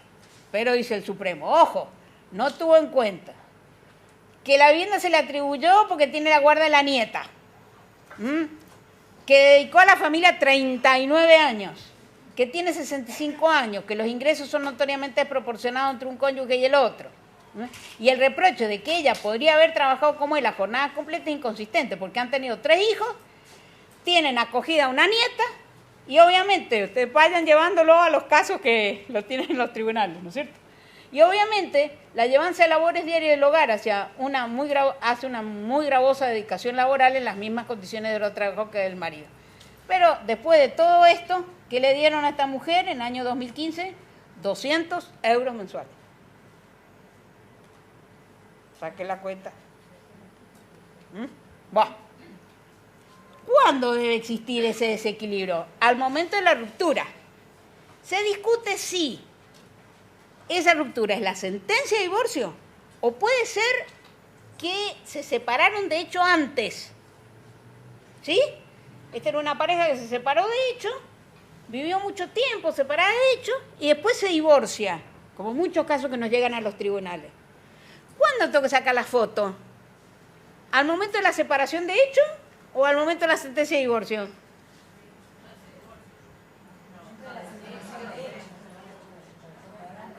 ¿Ven? Que hay algunos que dicen la foto la saco en la sentencia de divorcio, otros dicen... Bueno, el Supremo de España ha dicho al momento de la separación de hecho saco la foto. Porque lo que tengo que ver es qué ha pasado, bueno, y por qué te pasó después de todo esto hasta que venía a pedir el divorcio acá. Pero son cosas que podríamos nosotros estar discutiendo. ¿Sí? Bueno. Causa adecuada en el matrimonio y su ruptura. Los chilenos, los españoles dicen que pueden aceptar distintos roles. Por ejemplo, mi querido amigo chileno Carlos Pizarro dice: se trata de un mosaico infinito en el cual el derecho entromete sus reglas solo cuando uno o ambos deciden romper ese vínculo matrimonial y el sistema implementado es causa adecuada del desequilibrio económico entre ellos. Las razones por las que optaron por una u otra dinámica no nos interesan. No nos podemos meter en la vida familiar. Bien. Este es el caso, como les digo, del desequilibrio económico con independencia del régimen matrimonial. Nosotros no tenemos, insisto, como los españoles, esa prestación compensatoria para la separación de bienes, pero convengamos que va a ser más fácil dar prestaciones compensatorias en los regímenes de separación de bienes que en los regímenes de comunidad. Porque en el régimen de separación, claro, cada uno se va. Margarita, si encima de todo esta tontolona se hubiese casado por el régimen de separación de bienes, ¿qué le pasa a Margarita? Si así en el régimen de comunidad estuvimos viendo este desequilibrio, imagínense la pobre Margarita casada por el régimen de separación de bienes. Entonces, va a ser mucho más fácil darlo en el régimen de separación, pero eso no quiere decir que no lo demos en el régimen de comunidad. Todos los casos que estamos viendo son de comunidad. Entonces, ¿cómo lo determina? Ya hablé de la fotografía, las pautas a tener en consideración las miramos rápido, ¿sí? Como les dije aquí, pueden hacer ustedes el paralelismo con el derecho español, el estado patrimonial de ambos al inicio y a la finalización del matrimonio, ¿sí? Hay que comparar los bienes que cada esposo puso, las expectativas económicas, valorar el régimen, como les dije recién, analizar integralmente estos medios. La dedicación a la familia y a los hijos, no solamente a los hijos, durante la convivencia y después lo que me va a seguir pasando. Descendientes, por ejemplo, este caso de Zaragoza, de la madre política, que la había tenido al cuidado la Margarita nuestra, ¿sí? Cuidó encima a la suegra, durante 6 meses. No interesa el motivo, ya lo dijimos, que no nos interesa. No requiere que la dedicación a la familia haya sido absoluta. Los chilenos también tienen, diciendo que ganó o no ganó nada, dice el chileno, o ganó menos. O sea, no tiene que haber sido absoluta esa dedicación a la familia. Puede ser que haya sido solamente a tiempo parcial, pero que me haya impedido ese progreso económico del que habíamos hablado. La fórmula chilena dice: en menor medida de lo que podía y quería. Bueno, si ella no había tenido posibilidad de trabajar o capacitarse, desde el vamos no tenía ninguna posibilidad. Acuérdense, la primera foto la hago al momento de la celebración del matrimonio. Y allí, esta Margarita, que hasta ahora la venimos dibujando, pobre Margarita, la verdad que esta Margarita no había probado una materia, pero ni por broma. Porque se la pasaba de boliche en boliche, como dice la canción de mi época, que no es la de ustedes. No tenía ninguna posibilidad de recibirse médica la Margarita, nunca jamás. Entonces, eso también voy a mirar. Porque no es cuestión de que procede la compensación. Mirá, yo iba a facultad y dejé la facultad por vos. ¿Y quién era vos? A ver.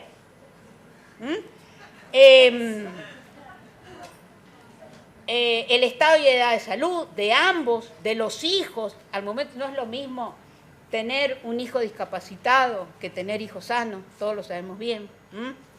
Si estoy cerca de la edad de la jubilación, si tiene una enfermedad crónica, qué tipo de gastos va a generar en el futuro, etcétera, etcétera. Por ejemplo, esta sentencia de Barcelona dice, la juventud de ambas partes, la posibilidad efectiva de trabajos no constatables, así como la duración del matrimonio, 30 meses entre la celebración y la sentencia de separación.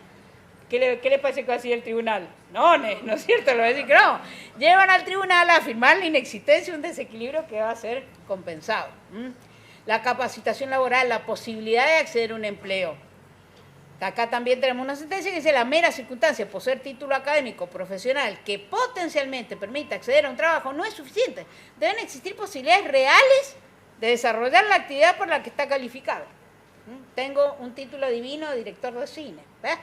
Tengo que ser de los que son de la provincia de Buenos Aires que ganaron el premio el otro día. Si no, normalmente un director de cine acá no tiene tanta. Forma de pago. Principio de autonomía, lo dijimos, puede ser el pago único renta. El juez puede estar pidiendo garantías si él ofrece en forma de rentas, para que no sea meramente simbólico.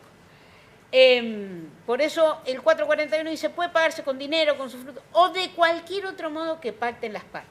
El contenido ya lo vimos, ¿sí? Por eso lo pasamos rápido. Pueden ser prestación única o en forma de renta.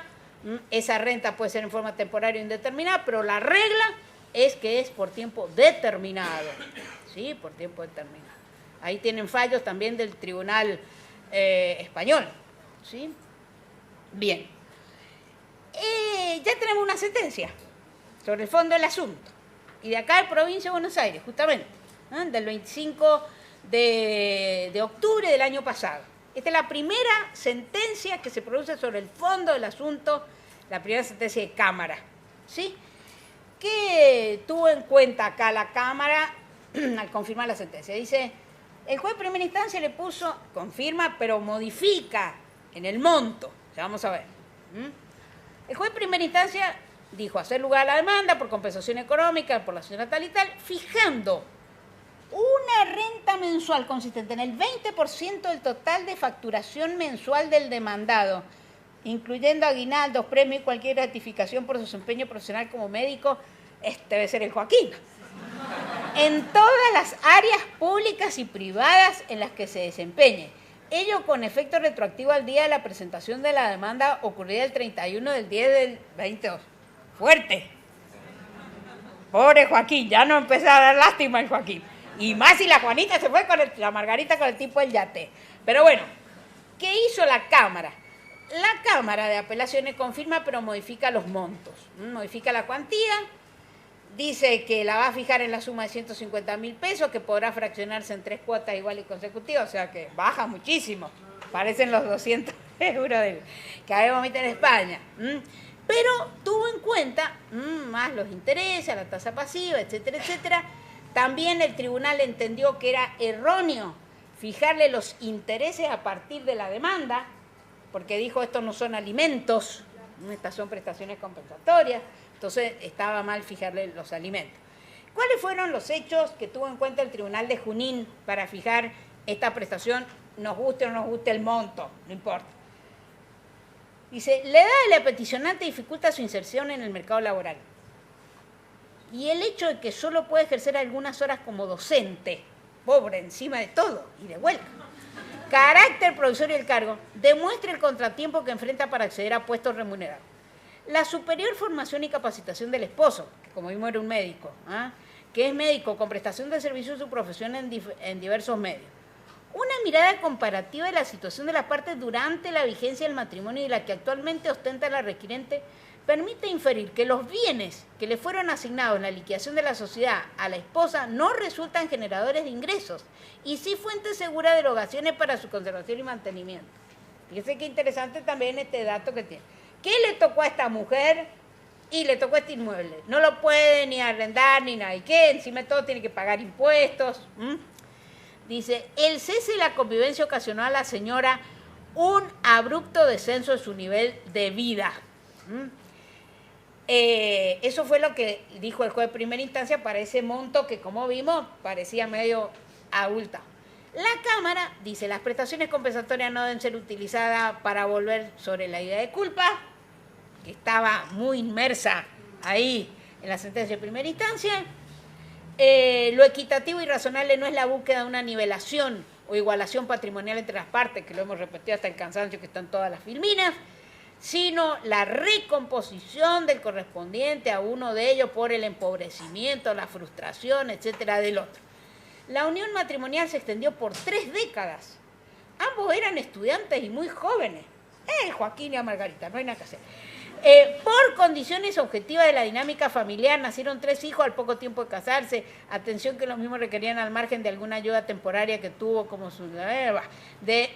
uno de los hijos declara y dice, mi mamá, tampoco sabemos por qué han declarado los hijos en un juicio de los padres, pero ahí está, y la Cámara lo valora. Dice, mi mamá se recibió de profesora de geografía, estudió de grande.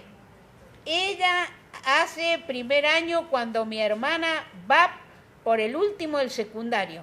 Estudia en Lincoln y al terminar la clase de filosofía y antes daba catecismo en un colegio de la parroquia. O sea, vemos una mujer que no era esta que estaba solo dedicada a las tareas, pero es que si nosotros le aplicamos como requisito, solo tuviste que estar dedicada, y entonces no premiamos justamente todo este esfuerzo, al contrario, le decimos más o menos como ese subsidio, ¿cómo se llamaba? Los planes de trabajar, pero si trabajas no te lo pago. ¿Ah? Medio ridículo eso, si el plan se llama trabajar y si trabajas no te lo pago. Y acá, si te esforzaste, si ves, entonces no te corresponde la prestación compensatoria. Sería ridículo. Bien.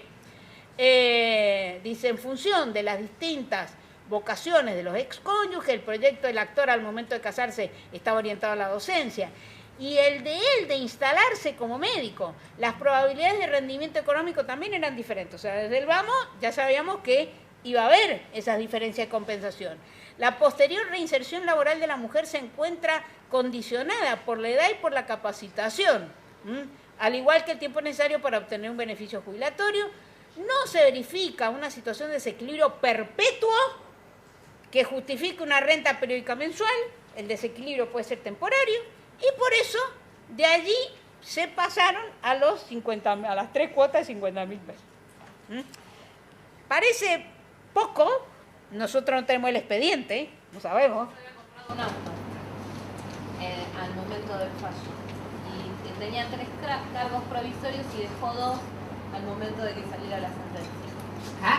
Por eso es que fijan 150.000 y en 3 pagos y no vitalicio. No vitalicio. Lo de vitalicio está plenamente justificado, responde a toda la jurisprudencia española salvo estos casos excepcionales. La regla es que no tiene que ser vitalicio, pero una sentencia que analiza muy adecuadamente, porque comienza todo con un cuadro teórico al comienzo de la sentencia. Muy bien.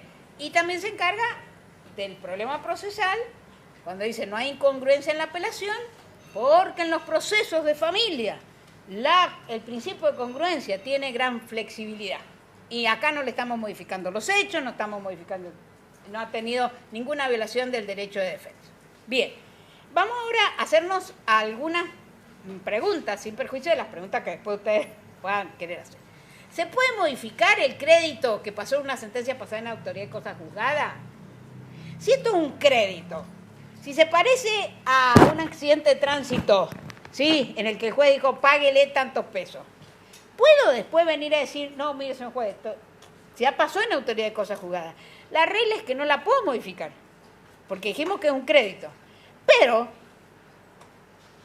no siempre es así. ¿Por qué? Porque la naturaleza de este crédito, insisto, no es un crédito puro, no es algo que yo pueda decir es así, así o así. Entonces, fíjense, por ejemplo, el derecho español. Dice, fijada la pensión y las bases de su actualización en la sentencia de separación o divorcio, solo podrá ser modificada por alteraciones sustanciales en la fortuna de uno u otro cónyuge. O sea que la regla es que no, pero sí si se modifica la fortuna. Y en esto los españoles, nosotros no tenemos una norma así. La leímos, sí, pero dijimos, ¿la ponemos? ¿Qué le pasa a los españoles? Discuten muchísimo. Recibí una herencia. Eso significa que aquella prestación que me fijaron ya no me la tienen que seguir prestando porque ahora tengo la plata de la herencia. Bueno, hay que ver, porque con una norma así, y yo automáticamente tendría que decir, recibiste plata, cesa la prestación compensatoria. Pero eso es así cuando tiene naturaleza asistencial pura la prestación. Pero no tiene por qué ser así cuando no tiene esa naturaleza, sino que lo que estoy haciendo es restablecer un equilibrio que tenía de antes. ¿Me siguen? Veo que me siguen porque me hacen que sí con la cabeza. ¿Eh? Muy bien. La unión convivencial con otra persona que me asiste, así como nosotros, que el derecho a la vivienda, la atribución de la vivienda cesa cuando me casé con otro o cuando vivo en unión convivencial con otro. Eso se le aplica también a las prestaciones compensatorias y nosotros tendríamos que decir que la regla es no. Porque no tiene nada que ver que ahora tenga alguien que me está asistiendo. ¿Sí? O sea, la regla, señores, es no. Este es el caso de recibir una herencia en el que le dijeron sí por las circunstancias que tenía el caso. ¿Eh? Porque fíjense, dice el tribunal, en teoría es razonable valorar el hecho de recibir una herencia como una circunstancia no previsible, porque estas eran incluso fijadas, convenidas. Y por ende, que no proceda a tomar en cuenta cuando se fijó la compensación. O sea, que cuando la fijé, no estaba pensando en que iba a recibir la herencia del tío Pepe. ¿Sí? Entendida, pues, como una circunstancia sobrevenida de imposible o difícil valoración a priori, susceptible de incidir favorablemente en la situación económica del beneficiario o creador de la pensión, la percepción de la herencia tendría cabida en el concepto de alteración sustancial de aquella circunstancia, que es el supuesto contemplado en el artículo 100, que es el que acabamos de ver y que nosotros no hemos repetido, para que pueda estimarse la pretensión de modificar la cuantía. Sin embargo, dice, en el caso que en la práctica tal alteración tenga efectivamente lugar con ese carácter de sustancial o esencial a consecuencia de la herencia aceptada, es algo que no puede afirmarse sino tras examinar las circunstancias del caso concreto, y en particular después de valorar su entidad en el plano económico. Si recibió un lote ahí perdido. Bien. En el derecho argentino, la regla tendría que ser la inmutabilidad. Pero, ¿hay excepciones? Bueno, fíjense, nosotros, para los convenidos, ¿qué tenemos en el 440? El 440 dice, el convenio homologado o la decisión judicial pueden ser revisados si la situación se ha modificado sustancialmente. O sea que nosotros podríamos llegar a sostener, si estas prestaciones compensatorias están convenidas, si forman parte del convenio, el que quiera modificarse podría tomar de este artículo para decir, mire señores, esto forma parte del convenio, por el 440 esta situación se ha modificado sustancialmente, vengo a pedir también la modificación de ese convenio. Y a lo mejor aquella situación excepcional que me había permitido la fijación por tiempo indeterminado, con esta modificación de la circunstancia, le va a permitir al juez ponerle un tope, ponerle un plazo. Pero la regla es que no puedo, pero sí con este cambio de circunstancia. Extinción. Dijimos que es un crédito, la regla es que se rige por la regla del crédito, pero ya fuimos diciendo que normalmente si la renta es por tiempo indeterminado se extingue con la muerte del acreedor. Y la muerte del deudor, si se nos muere este señor, si fuera una prestación alimentaria, diríamos, se murió el acreedor, al diablo con no tengo quien pague, no pasa a los herederos, salvo el caso del cónyuge enfermo, ¿se acuerdan? Bah. Pero acá no son prestaciones alimentarias. Entonces, acá yo tengo extinción de la acción, ya fuimos viendo, me caduca a los 6 meses a partir de la sentencia de divorcio. o que cesa la convivencia. Pero una vez que me la fijaron, una vez que ¿cuánto tiempo tengo para reclamarla? ¿Cuánto tengo tiempo? O sea, ¿qué plazos de prescripción tiene la acción para reclamar? Que son dos cosas diferentes, ¿sí? Bien. Entonces, fíjense en el derecho español. El 101, ¿cómo dice? Que tampoco lo pusimos nosotros. Dice, el derecho a pensión se extingue. No tiene ese A o B, eso lo puse yo para que ustedes lo tengan más clarito. El derecho a pensión se extingue por el cese de la causa que lo motivó. ¿Y qué lo pudo haber motivado? Que ella estaba enferma y ahora se sanó. ¿Eso en el derecho argentino podría ser? Si la única causa que estamos leyendo en la sentencia es estas prestaciones convencionales fijadas con naturaleza casi asistencial, porque la mujer está enferma, porque esto, porque el otro. ¿Qué les parece? Podrían llegar, pero tengo que saber por qué. Normalmente no, porque son créditos. La regla es que no.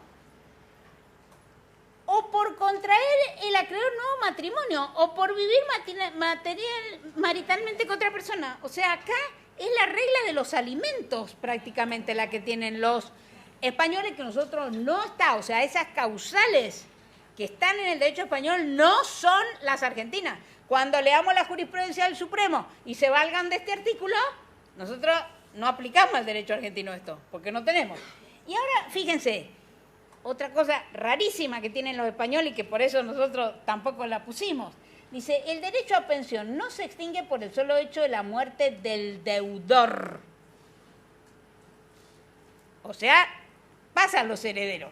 La regla nuestra también es que sí, a ver, el caso de Junín, 150.000 pesos, muere el deudor,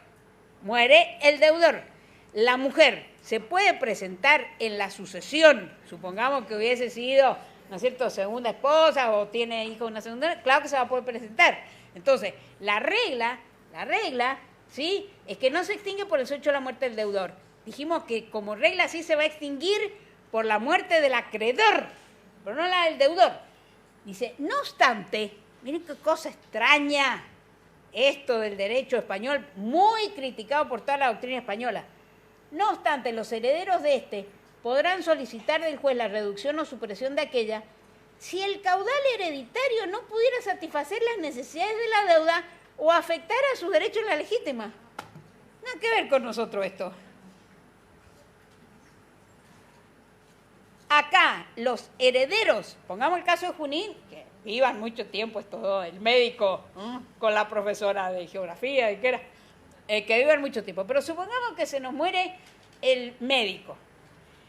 Ella viene y los herederos, que supongamos son de otra unión también, no son sus propios hijos, etcétera, etcétera, dicen, no, esto afecta a la legítima.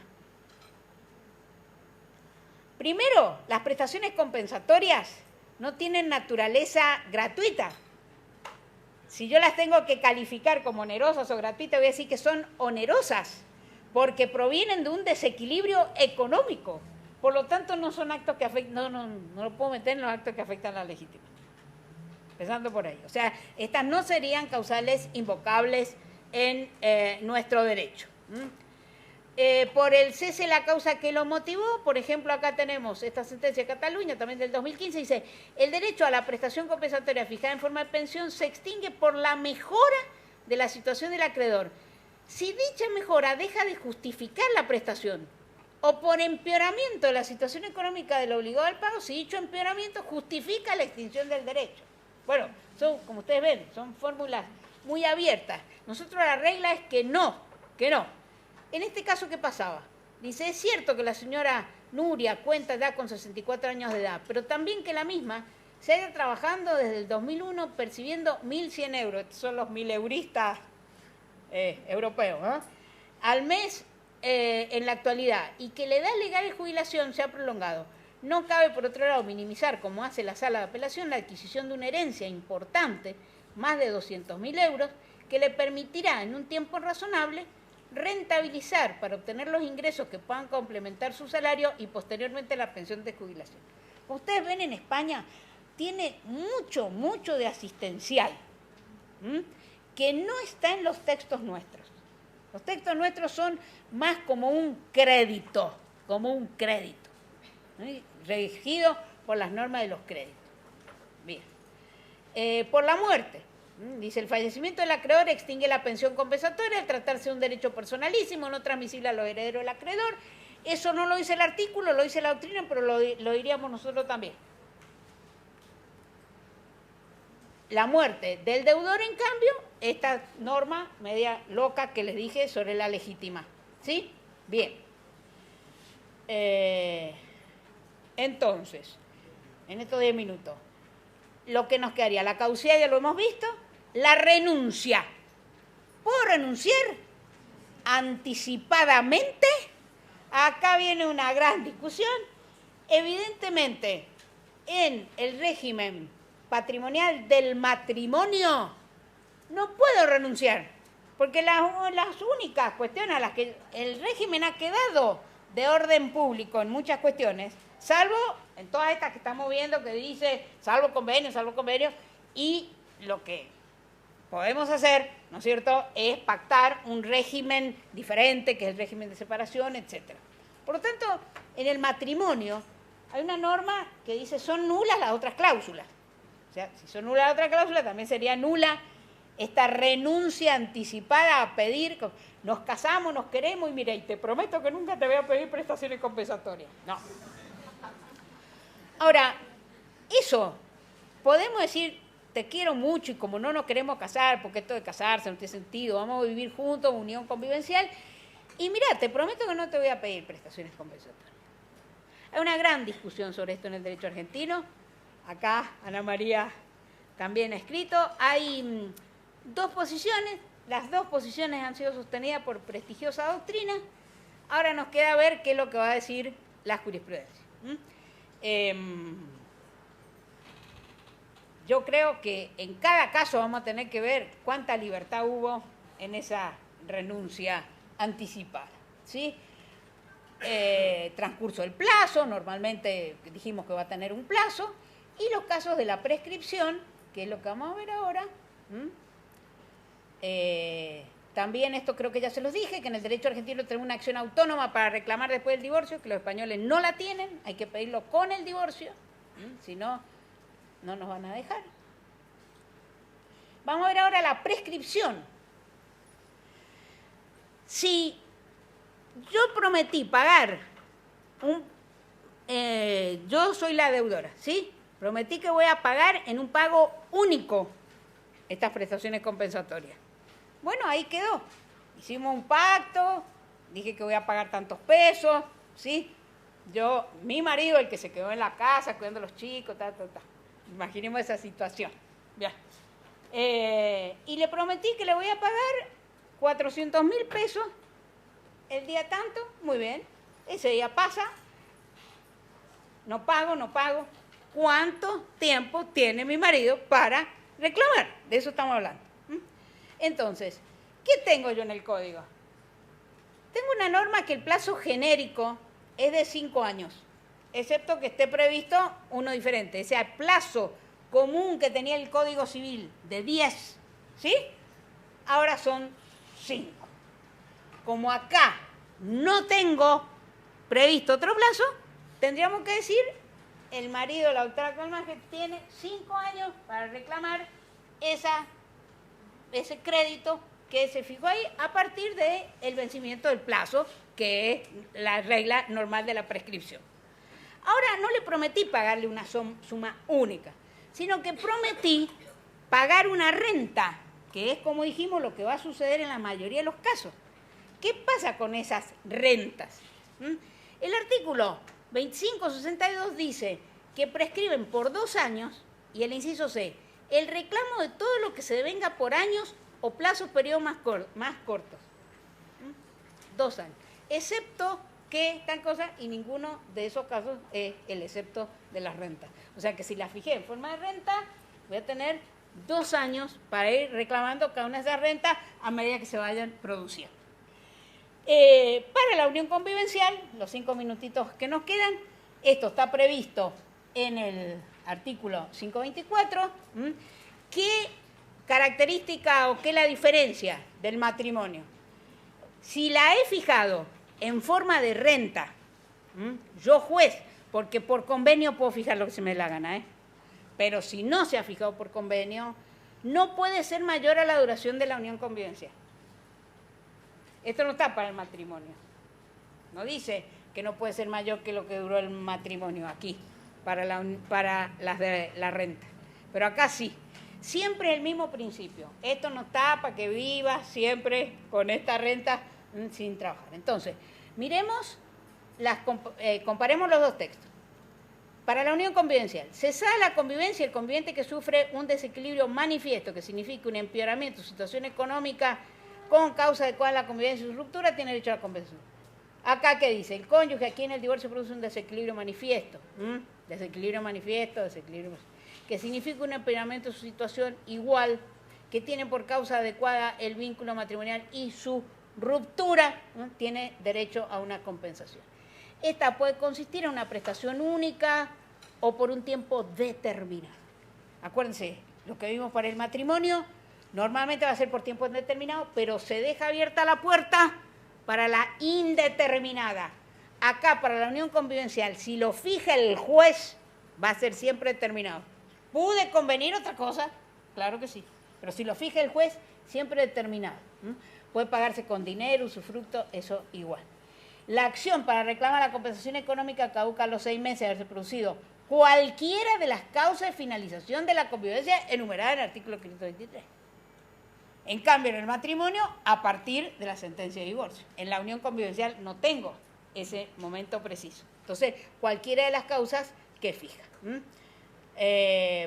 Acá tienen el resumen más o menos de esto, de la cuestión de la renunciabilidad. Ya hemos hablado, ahí tienen los artículos en los que nos fundaríamos. Para el matrimonio, el 447, la nulidad de todos los acuerdos, ¿sí?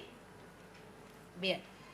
Aquí tienen los argumentos a favor de la nulidad o no la nulidad. Este tema se trató aquí justamente en las 14 jornadas bonaerenses de Derecho Civil, en Junín, en el año pasado. Hubieron opiniones a favor, opiniones en contra. Estamos esperando qué es lo que va a pasar en la jurisprudencia. Algunas cuestiones procesales que se vienen planteando.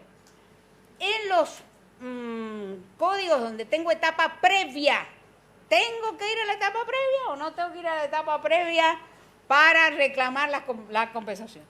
Tenemos una sentencia de Comodoro Rivadavia que dice que no es necesaria, pero eso depende de cómo lo tenga regulado cada código procesal, si voy o no voy, ¿sí? Así que esto es un tema que ha resuelto el Tribunal de la Ciudad de Comodoro con su código. Determinación inicial del monto, ya les dije. La Cámara, la Sala 1, el año pasado, dijo que no procede la excepción de defecto legal si no fijo el monto, ¿sí? Y la cuestión de derecho transitorio, bueno, ¿cuál sería el problema acá? Si yo tengo divorcios anteriores al 1 de agosto del 2015, no reclamé en los 6 meses posteriores, porque ya han pasado más de esto. Entonces, ahí ¿con qué me encuentro yo? Con que estoy reclamando en un momento una situación agotada, con efectos agotados. Por lo tanto, efectivamente yo no puedo, para estas situaciones anteriores, aplicar el nuevo texto, porque eso sería contrario al artículo 7, ¿sí? No vamos a empezar a repetir otra vez lo del 7. Ya, estoy harta del 7. Bueno, todos ya saben del 7 y lo que dice el doctor Rivera y lo que digo yo y ya. Bueno.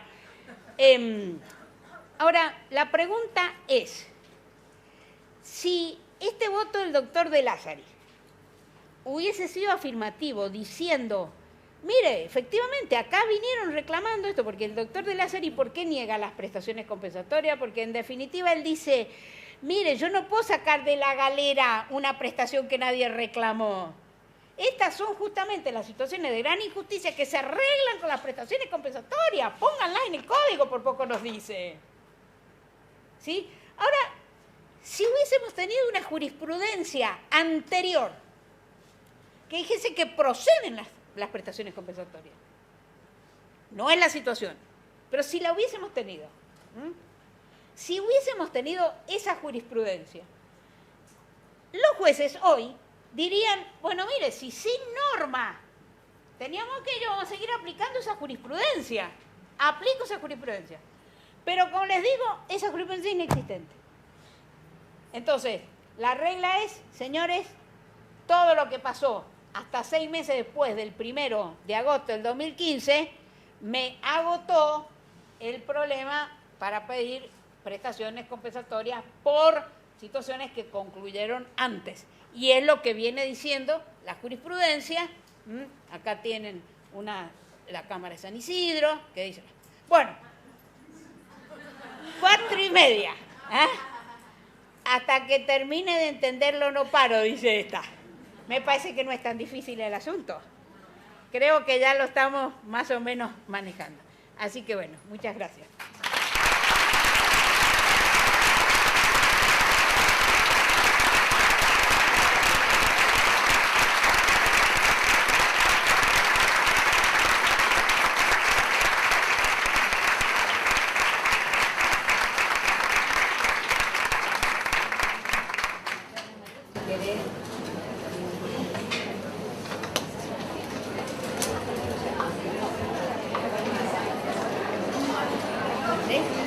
¿Alguien quiere hacer una pregunta?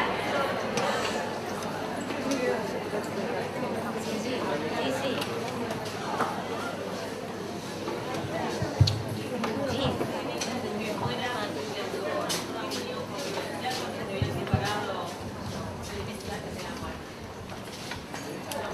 Puede reclamarlo contra los herederos.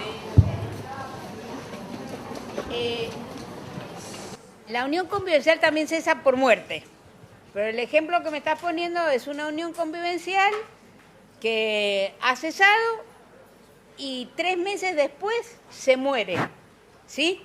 Bueno, por eso. Acá, ¿qué tendríamos que decir nosotros en este caso que estás planteando? La muerte del deudor, como regla, si yo le aplico el sistema general de las obligaciones, la muerte del deudor no debiera extinguir ese crédito.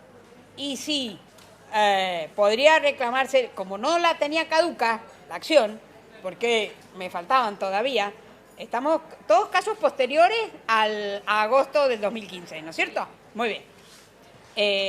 O sea, esto pasó hace 3 meses. Hace 3 meses se murió, pero había cesado 3 meses antes.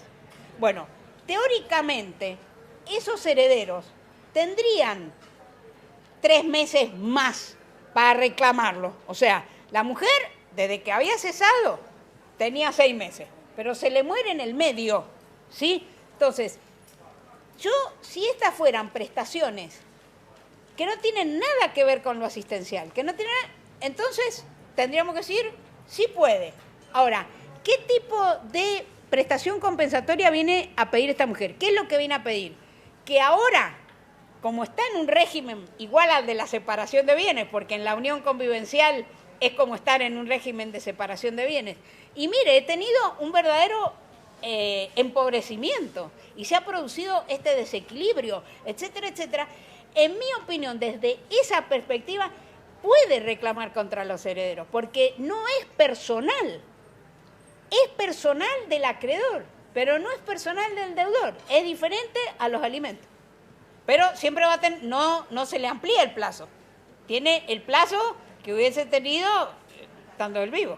Tendrá que reclamarle a los herederos, pero no la tendría caduca, en mi opinión, en una circunstancia así. Ahora, si estuviese teñida de asistencialismo, como hemos visto que en muchos casos está teñido de asistencialismo, ahí sería más difícil. Pero si estoy probando un verdadero desequilibrio, como esto que estamos viendo de la Margarita, ¿Ah? Que en lugar de casarse entró en unión convivencial con él y se nos murió Joaquín. Sí, tiene. ¿Alguna otra?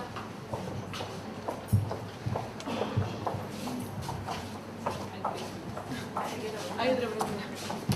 No es por hacerle propaganda a esto, pero mi querida compañera de cátedra, que hoy es mi sucesora de la cátedra, Mariel Molina, está terminando su libro sobre prestaciones compensatorias. Y está haciendo un estudio de todas estas cuestiones que normalmente en los artículos así en general no tenemos. Pero ella está haciendo un libro con este criterio de abogada práctica como es. Así que vamos a ver, estoy segura que le va a salir muy bien. Sí, Se plantea todos estos temas, ¿sabes? De la muerte, las cosas.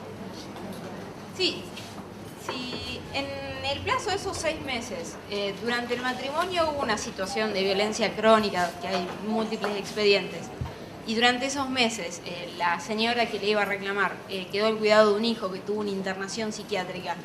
¿Hay alguna excepción o manera para poder reclamarla? Porque si me quedo con la caducidad, ya el tiempo le pasó y no habría Son manera. 6 meses a partir de la sentencia de divorcio. Y el ejemplo que me está poniendo que durante esos 6 meses... No la pudo reclamar. Y hubo causas de este tipo.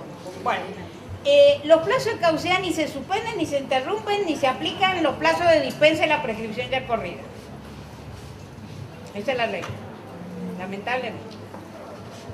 Bueno, le agradecemos nuevamente a la doctora Kemelmacher. Un aplauso.